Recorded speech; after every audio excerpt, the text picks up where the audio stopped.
Good day to everyone. Alistair King on another episode of the Fox and the Hedgehog, and we're very privileged today to be joined by Marty Lang. Marty and I worked together previously at one of the large banks, so great to have you. Marty, welcome. And do you want to tell us a little bit about yourself? Thank you, Alistair. Yeah, really happy to be here. So after a very long career, so 41 years in financial services, I decided to make a change about a year ago.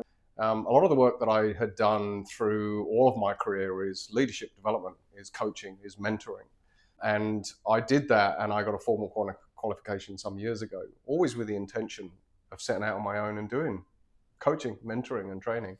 And so a year ago I did that. And so that's now what I'm doing. Amazing. Which is a very, so just for context, Marty's background has predominantly been in risk and risks of large banks, leading teams. And, it's probably, a huge step to make to go from leading a risk team at a large organisation where everything's set up for you. You don't have to worry about printers, all that sort of mundane stuff. And now you've got to do everything on your own. So how have you found it, first of all? Mixed, okay, if I'm honest. So the administration of things that's been one of the challenges. So as you say, you're doing everything yourself now. So from buying your own technology, setting up your own calendar, doing that sort of thing, making phone calls, that's been a different thing. But actually the overriding enjoyment of doing what I love. And so I do work I love with people I like the way I want. And the freedom that gives me is tremendous. And so, talking to new people, setting up conversations and relationship with new people, that's been tremendous in the work that I've done so far and very different. So there's a stress and a pressure that you get from working in a corporate environment that still exists to some extent, but it's different now. It's the pressure and the stress that I put on myself, but also the enjoyment comes from doing what I love every single day. No, very well said. And as a fellow small business owner, I fully appreciate that. So what we were hoping to dive in today, probably three key focus areas. One was going to be leadership, understanding leadership and what Marty thinks of leadership. The second one is difficult conversations. And Marty's just started a webinar series on difficult conversations. We've all had them. We have them every single day. So I think it's just such an amazing part of leadership and ability to communicate your message clearly, effectively, without imposing the wrong idea on someone else. Really difficult, me personally. I mean, I think about how I deal with loved ones, my wife particularly. But, being able to communicate clearly is so important. And then the third thing, just from a personal point of view, because of Marty's background, running risk teams and being head of a transformation team, just the risk point of view, what he thinks at the moment, where the key focus areas from product and banking within banks, where's the next big focal point in risk. So we'll dive in. First of all, Marty, do you want to just tell us a little bit about leadership, what leadership means to you? There's millions of courses. I've done an executive MBA at Oxford, so have dived into leadership and leadership courses a lot. And I think the ultimate answer is it's definitely not a science, much more an art. But I'll hand it over to you to give your version of what leadership is and how should leaders think. So for me, I'm going to start with my tagline. So my tagline is be the leader you'd love to work for. And I set that up probably about almost 20 years ago now when I was working with an organization and I had a team out in the US and I had somebody leave the team. And as I was talking to one of the team members to ask him if he'd be prepared to step up and take the leadership role. And his response to me was a strange one initially because he said, I'm not interested in it. And he wasn't interested because he didn't want to operate the way that the previous individual in that role had operated. And there were some difficulties with that individual. And he asked me what that was all about. And I said to him, well, why would you want to do it that way?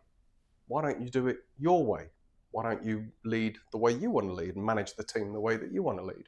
And he was a bit surprised, but he said, and that was the conversation, and that was what got him to say yes. And so that's where my tagline came from, be the leader you'd love to work for, because I feel in our lives, and you probably appreciate this with the career you've had, is we get influenced and we work in certain environments, we work a certain way, and we look at people and we will be influenced, whether we like it or not, we get influenced by what we see from a behavioral perspective. And what I'm trying to help people understand is you can be the person that you want to be, and think about what would engage you, what would excite you about a role. What's the environment, what does the culture need to look like? And what I say to leaders is, then that's what you should design. That's how you should design it. The other element that's important for me in leadership is relationships, and to ensure that we have a good relationship with everybody that we work with. And that doesn't mean that we have to be friends with people. We don't have to go down the pub and have beers. That's not what I mean. But we need to have a relationship that I can understand that person well enough that I know what that person needs, what is going to create an engaged environment for that person, what is going to excite that person, what's going to have that person deliver the work the way I want to work. And so we create relationships with individuals. Ultimately, what that does, it creates a trust element, because that person can see that I am interested in you. That person can see that I actually have an interest in you, an interest in your growth, in your development. And so that's a strong element of my training. And my coaching is about how do you help people grow, develop. There's a lot of conversation that happens in a corporate environment where people are working in a way that is very strong, is very passionate. And I think about the people that I want to hire, the people I want in the team. And I want to hire smart, capable, skilled, experienced people. Whereas perhaps in my early career, I would have been cautious about the people I would have hired, because I don't want to be threatened. I don't want to hire people who are going to be better than me because I'm worried about my own position. But over time, and as I matured, I realized that actually, you know what? I want the smartest people, because I think about what they can achieve, and if they can achieve good things, it makes me look good. And what it does is I've got smart, capable people doing their job. It means I can get on with the things that I want to get on with, particularly my career and my future. Absolutely love it. And it really resonates with me about become the leader you want to be, which makes total sense. And really what you want to be is something you've seen previously. So role models, I think, is very important there. And the second thing that really resonated with what you just said is that currency of trust, and banking is built on trust. Yeah. And as a leader, that's what you're trying to achieve, is trust, so that your troops or your people in the front line will go over the parapet for you, to use an army analogy. But I think that is ultimately what everyone's trying to achieve, which is culture. Whether you're armed forces, mum and dad business, large corporate institutions, because culture, back to Drucker, culture eats strategy for breakfast is the famous quote. And I think it's so true. I used to think, oh, no way, culture's not that important. But as you get on and work in these organizations, you realize actually culture is everything. Because if you've got a workplace you don't want to be around, no one's putting in effort, no one's doing the hard yards, no one's doing. And what we want to create is an environment that people feel good about. And there's two elements. So I've got a model for my difficult conversations program. I've designed a model which has 4 elements of it, but the 2 outside elements, one is empathy and one is clarity. And what is important is the empathy side of things comes in as building relationships. I understand who you are, I understand who my team people are, and I can understand what motivates them, what their ambitions are, but I also understand their own environment, and I understand what's going on for them outside of the workplace. Because of that, whether we like it or not, does impact the way that they work. And if I can understand that about an individual, then I can do what I need to do to help them. And I might need to give them some sort of guidance or support in something that's going on, which helps them in the workplace. Because ultimately what we're trying to achieve is a particular goal. And again, if I can help them deal with what's going on in their life, then also I can improve the relationship, which allows them to then focus on the things that they need to. So what you're really talking about there is leadership in context. You feel like you really want to try to understand the context, because it will then impact the leader. And then you're talking about the difficult conversations. But I'd love to just hone in particularly on that leadership aspect. What do you see as, so your key message is become the leader you want to become, but what do you see as a great leader? What do you think it's specific traits? Do you think it's contextual specific? People's individual styles, or any key messaging around that? Yeah, so there's one key individual, actually, an author that's had quite an impact on my whole career, a guy by the name of Ken Blanchard. And there's 2 books that I will always recommend. I've got a copy in my bag this afternoon to give to a new client. And so the author, Ken Blanchard, he wrote 2 specific books that I'm quite interested in. Actually, he's a series of books, which he's called The 1 Minute Manager. One book is called Self-Leadership and the 1 Minute Manager. And in that book, and he wrote it in the 1970s, he introduced a model called the situational leadership model. And what the model talks about is, as a leader, I need to recognize in an individual their level of confidence and their level of competence. On a very simple 4-quadrant grid, I need to understand where their relevant confidence and competency is, so that I can then apply a style of leadership which is going to help them. So as a really simple example, if I've got somebody new in a role, they're relatively inexperienced, their confidence might be high, but their competence, because they're new, is low. So I need to be more directive. I need to help them, direct them, tell them what they need to do, when they need to do it, how they need to do it. But as that person grows, they get into a high confidence, high competence area. That's where I delegate, because that person is good at what they do. And as a leader, my feeling and what I did for many years is be that person. I used to recognize who the person is, where they are, and then apply that style. And one of the easiest ways that we do that in leadership is we ask questions. So if you've got somebody who's going to do a task for the first time, we ask them a question. Are you familiar with this? Do you know how to do it? And they will answer the question, and then I will lead them based on their answers. Instead of me saying, this is what you need to do, that's what you need to do, this is what you need to do. And there's a phrase that gets bandied around a lot, which we've heard many times, which is micromanagement. Mm-hmm. And to me, what micromanagement is, and there's many reasons why it occurs, and we may not have long enough on the podcast to go into it all. But what it means to me is I, as a leader, I'm applying the incorrect style of leadership to the person who needs it. And I'm looking at an experienced person, and I would be telling you to do this. And you're sat there thinking, you don't need to tell me what to do. I know what to do. I know how to do it. And all I'm doing is, I don't know you well enough to know this. Mm. But a simple question, can you tell me what you're going to do? What's your approach? How are you going to do that? Then I'm coaching you, and you think, that's good. Yeah, I'm going to do that. I'm going to do this. And I say, great, off you go. And so I'm delegating. And so that, for me, is what makes a strong leader, is recognizing what people need and providing it to them. And of course, your direct employees, they're going to need a lot more care and attention, and so a lot more of your time, whereas the people you delegate to won't need as much time. So again, the strong leader is going to know where I need to spend my time to get the best out of the people.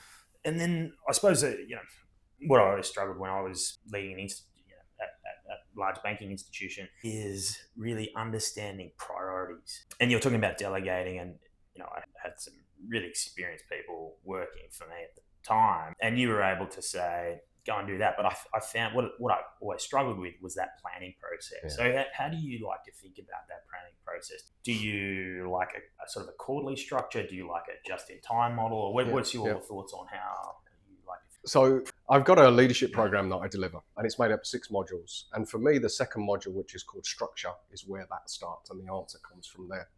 And the way I start in that module is we start with a vision and a purpose. And no matter how small or large the organization is, you have a vision and a purpose. And if we think of our own organizations today, our small companies that we run, we have vision, we have purpose. Why have you set that company up? We know the answer. What's my vision? What am I looking to do? What am I looking to achieve? And we start there. And you then, once you've got your vision and your purpose set, then you have a set of goals. And your goals, so in the next 12 months, for example, I want to do these things that's going to get me toward the vision that I've set. Once you've got that set, then you're going to have a strategy, which is essentially your plan. So what am I going to do to get to that strategy? Then you work on your capabilities. So in order for me to deliver that, to achieve those things, what is the capabilities I need? So my skill sets, my experience, and that forms job descriptions. So you write job descriptions. These are the people I want to hire. And then you get to the capacity. Okay, I need to deliver that work. They're the skills and experience. I need that capacity. And then there's a number of elements that go down that track, but eventually you get to priorities.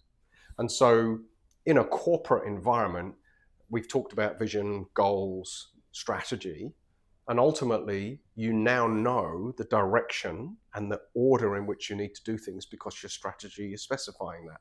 Your goals, because these are the things I need to achieve this year. And what you need to do with your workload is look at that and say, right, what are the things that I need to do on my list of things to do that's going to get me there? and I will prioritize those things over other things that perhaps aren't on that list, or they may be one of, they may be goal number 4, which is a 5-year goal. And so things on that list I don't need to do immediately because that's the 5-year thing. And so we need to create a structure which enables us to get to that priority list. Then I always recommend that people then look for, we all work for somebody, and there's always a responsibility there. And then you're looking for that person, and you're collaborating and consulting with that person often to say, here's where we're heading, here's what we're doing, this is how we're going to get there, here's my priority list. You comfortable with that? Do you agree with this as my priorities? And you're getting that agreement to make sure that you're doing that. And then your status and your progress updates follow the same line. So you're going to present on a regular basis. We all have KPIs, we all have scorecards, we all have status updates we provide. And you're following that same track all the time. And you're seeking feedback to say, are my priorities going to get me where I need to get to? Yes. So you communicate that. And we're looking for people to say, yep, I agree, that's where you need to go to. But the importance for me, Alistair, on priorities is that we're also communicating what might not happen. Because ultimately, I talked about capacity, talked about capability and capacity. That capacity means I'm capable of doing a certain amount of work. And so we've also got to communicate the fact that these are the things that I can do with the capacity I've got. Ultimately, we may not get to these things. And then we're going to get into a risk management conversation because there's some risks associated with that. What does that mean? Could be something on our vision, could be something on our goals and our purpose. And the organization that you and I both worked for, I was often in conversations with our managing director who would say to me, I want this. And I would say, I want that as well. But unfortunately, at the moment, we simply don't have the capacity to do that. But it was done in a way that they were able to see the way I was presenting it and understanding and not get into a debate and an argument about I need it, which is financial services I did for 41 years. That's a big theme, is people need to do it. Yeah. But actually, if you set your structure up in a way that you and articulate it clearly, the person that you're presenting it to really is able to see, I understand that. And there might be some trade-offs, there might be some debates and discussions about, well, actually, can we have this one done? And I'll say, yes, you can do that, but that's going to drop everything all down one. And it means that other things are impacted by that. And so stakeholder engagement is really important around setting that. So that would be the way that I talk about priorities for people.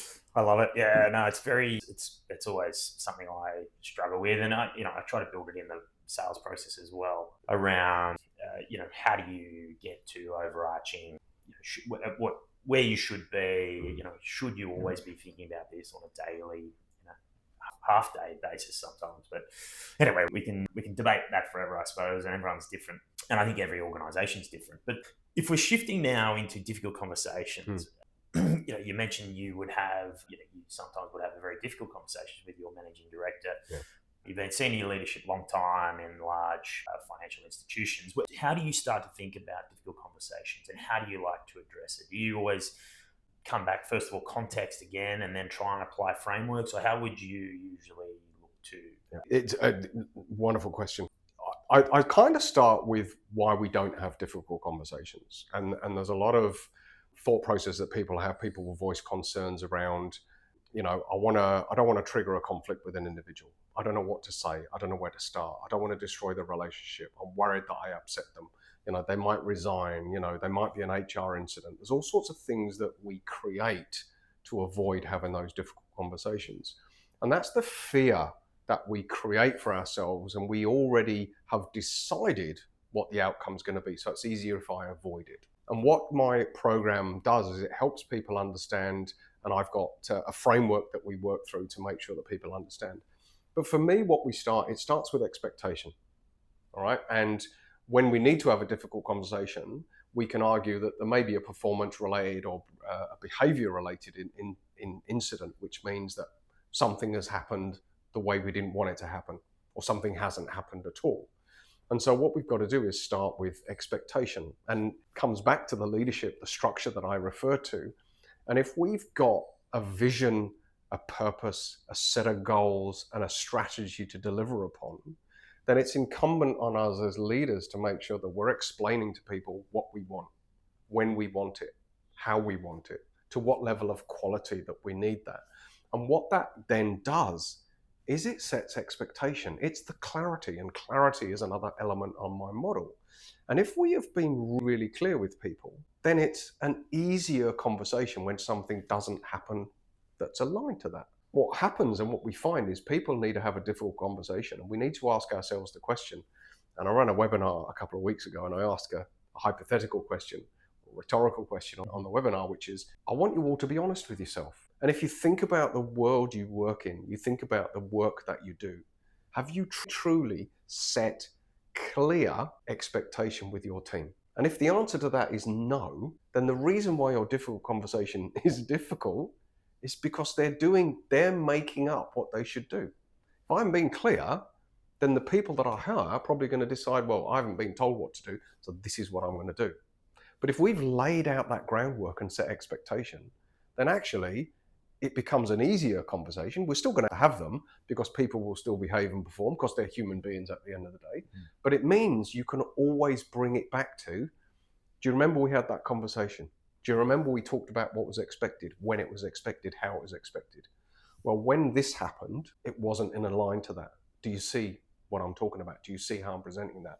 And people generally, when they're presented with those facts and that reality of it, they recognize and say, oh, I understand. And do you understand that this is what I was asking for? And people will say, I see. Now, and again, it comes back to the questioning. What is it I need to do as your leader to help you understand and get back on track? Now, that's a difficult conversation. So there was no emotion, there was no aggression, there was no volume. All right. It was just pure and simple, bringing it back to basics, which is, have I set expectation, and basically bring that clarity back into it. And I suppose after setting the expectation, it's quite, very fascinating area, because sometimes if there's no clarity on that, have I set the expectation, and there's an understanding from the person you're setting the expectation with, I think that's almost the start of the conversation. Like, here's the expectation. Did you understand the expectation? Yes or no? Yeah. And then, as you say, what do we need to do to get you back onto this expectation to where we need to be, to where you are? And then, disagreement. How do you like to frame disagreement from that point being, here's the expectation, and the other party says, well, no, this is my understanding of the expectation. There might be a disagreement there. How would you often like to frame it? Do you like to have a very dogmatic approach, or are you open to some level of just find a way? So that comes back to the model again, and the model we talked about, the element which is empathy. And what I'm trying to do, if I haven't already got to know the person correctly, when I'm having the conversation with them and presenting what has happened, I'm looking for that person to tell me, is there something going on in your life that I need to be aware of that has created this? You haven't done that. So that's part of the answer, because I'm trying to understand. But when it comes to the feedback, one of the things we do before a difficult conversation, we should do, is we prepare for potential outcomes. So we'll have some idea when we go in to talk to that person, whether they're going to accept or whether they're going to respond and they're going to push back. What we do is we anticipate that, but we also give them room to talk about that. They might talk about, well, I thought it was something different. I didn't understand that's what you want. You didn't articulate that, and you didn't, give me that information. And then, what am I supposed to do if that's the case? I have this problem outside of work, or, I've just had a bad day today. All of that stuff comes out. But what we do as a leader is we listen and we accept and understand the feedback. And we give them an opportunity to get all of that out. And sometimes I say to people, I was working with a client last week, and I said to him, we were working with a particular individual, and they said they're going to shout at me. I said, okay, let them shout. And when they've shouted, you stay silent, and they'll shout again, because that won't be enough. And then you stay silent again, and they'll get it out again. And eventually, when you hear the volume coming down and the aggression, they're finished. All right? And you accept what they've said, and you appreciate it. You say, thank you, I appreciate that. I wasn't aware that's how you were feeling, but I really appreciate the fact that you've told me that. However, what I want to do is I want to bring us back to, this is what's expected. And what we've all got to do is reframe that and keep repeating the expectation. I appreciate that I wasn't clear up front, and that's something on me, and I should have been very clear, but I'm being clear now. I want to make sure you understand and accept the fact that this is what we're expecting to do. So regardless of that reaction, that response, whatever that might be, we're always going to bring it back. We're going to reframe it, say, this is what's expected. And we then move into then working through what's expected. So this is what we're going to do. This is how it's going to be done, when it's going to be done, to what level of quality. Do you accept and agree that? And we're moving them to agree and accept that. Because ultimately, they're here to do a job. And when I talked about the structure in the beginning, part of that is roles and responsibilities, and making sure people, you understand this is your role and responsibility. In which case, this is the work that needs doing, and this is the way it needs doing. Do you accept and understand that? And we move them to accept and understand. And then we document and we follow up to make sure that it's done. But part of that is, come back to it, is anticipating what sort of response you're going to get. And if you know your people, you'll know what response you're going to get. I love it. No, I just think the services you provide are so needed in organisations, just because people need that anchor, someone who they can hear about how to actually approach these situations, because they happen every day, and every single person have those stories of those difficult conversations that you need to address. Any final closing comments on difficult conversations? Yeah, just one thing comes to mind, Alistair, and I think people, again, come back to the avoidance. People avoid these conversations not because they don't care, they avoid them because they do care. And there's things that they care about, and mostly it's we care about ourselves and we're worried about the impact it has on us. But what we want to do, and Brené Brown has a lovely quote, which is, clear is kind, unclear is unkind. And if we can be clear with somebody, we're providing them with a way forward. We're being kind to them. It might be tough in the short term, but ultimately it's not. And the final thing I'll say is, if you avoid your difficult conversations, there is a cost associated with that.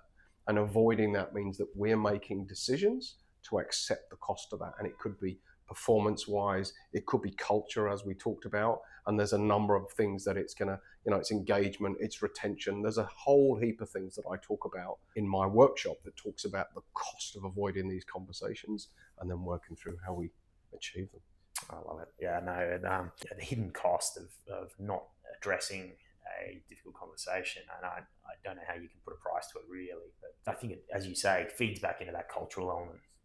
So now we're going to pivot to risk and risk in financial markets in general. We saw yesterday the Reserve Bank raised interest rates by 25 basis points, quite expected given the level of inflation. However, I think where the Australian market is fairly different to markets globally is that we don't have a 30-year mortgage like the United States. And so the real pinch on Australian mortgage holders is real, which then obviously has a flow-on impact into commercial and institutional markets as well. I'm just wondering, having stepped away from risk as an occupation, have you given any thought to the current banking landscape? Where are some possible big risks emerging in the Australian landscape, particularly in the financial markets? Yeah. To be honest with you, since I've left, no, purely because, it's not my area of focus anymore. But when, from an operational risk perspective, for me, my thought process is around inside an organization. It's the exposure that you're going to face to, the markets, when the markets are moving. And it's what does that do? So, interestingly for me, it comes back to, vision, purpose, objectives, and what are we trying to achieve as an organization?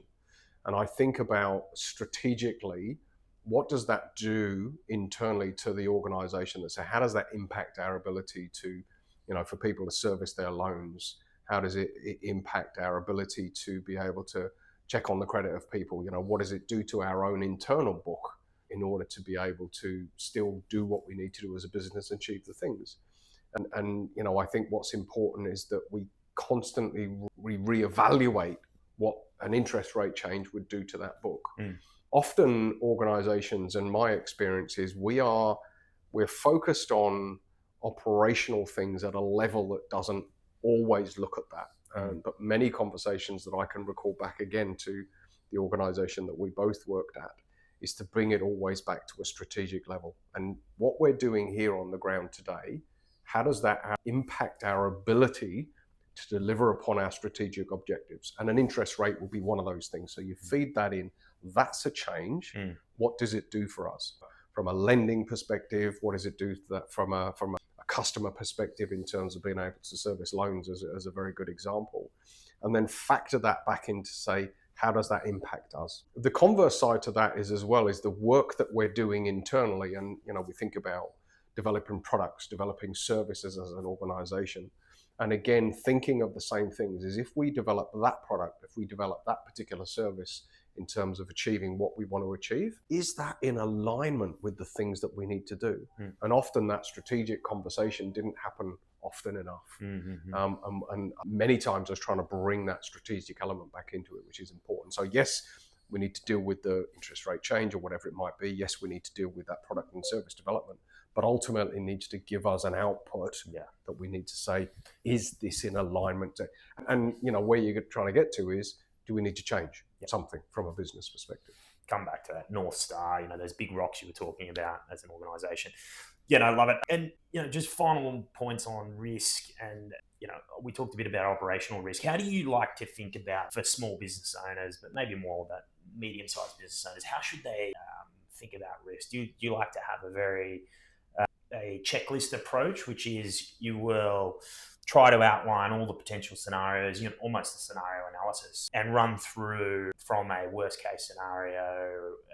How do you like to think about risk for small business owners? The model to me is relatively straightforward. And again, you and I are used to, big organizations who have, multi-billion-dollar programs around this.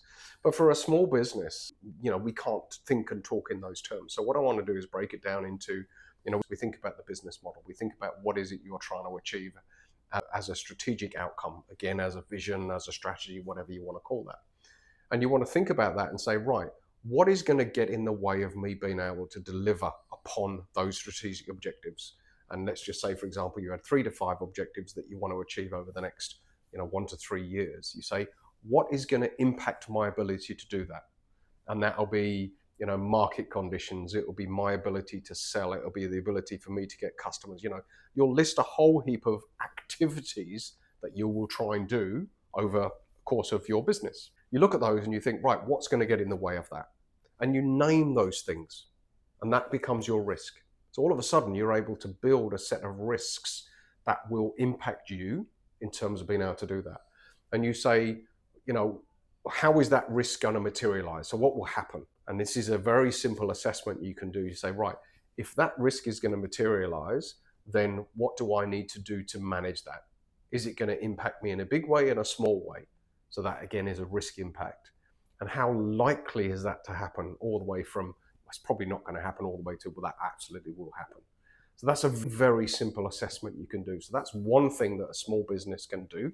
In isolation, you don't need risk experts to do that because you know the business and you know your market and you know the environment you're in, so you can actually do that. The second thing you need to do then around that is you think about, well, what's my appetite for that risk? And it goes very closely coupled with that. And you say, have I got, so we use very simple terms. So technology is a great example. And cybersecurity is a brilliant example. What is my appetite for cybersecurity? And everybody will answer the same question the same way as they'll say, I have no appetite for that. I do not want a cybersecurity incident. And nobody does. And so what we need to do is think about, well, what can I do about that?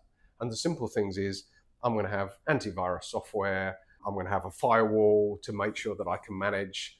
And I'm going to make sure I'm not going to click on links that I need to, when I get an email, I'm not going to click on links. So very simple things. And they're called controls. And you put controls in place to manage or mitigate the risks that you've identified. So 3 very simple steps. Think about the risks. Think about your appetite for those risks to occur. And the answer to those appetite questions will enable you to say, right, what do I need to do? Manage them, not prevent them, because cybersecurity, highly unlikely we can prevent it. But what we do is we put something in place to reduce the likelihood. And if it does happen, we've got a plan. I love it. It sounds like we're in a large bank's risk forum where, risks, appetite, and controls around it. So fascinating. So really great session talking to Marty Lang. The key highlights for me was become the leader you want to become. The second one is the real hidden cost around not having difficult conversations. And the final one small businesses to be thinking about risk, and particularly around risk appetite and controls, as my key gold nuggets out of this conversation. So thank you, Marty, for being on another episode of Fox and the Hedgehog, and until next time.